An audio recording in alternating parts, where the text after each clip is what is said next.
লাল বাজারে গলির মোড়ে পান দোকানের খরিদ্দার, বাকের আলীরা দূরে মেয়ে নাম ছিল তার গুলবাহার।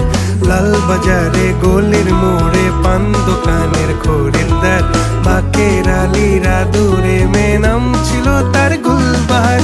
নাম ছিল তার গুলবাহার, দেখতে ভারী চমৎকার, তুলনা যে হয় না তার হোসনে আরা গুলবাহার।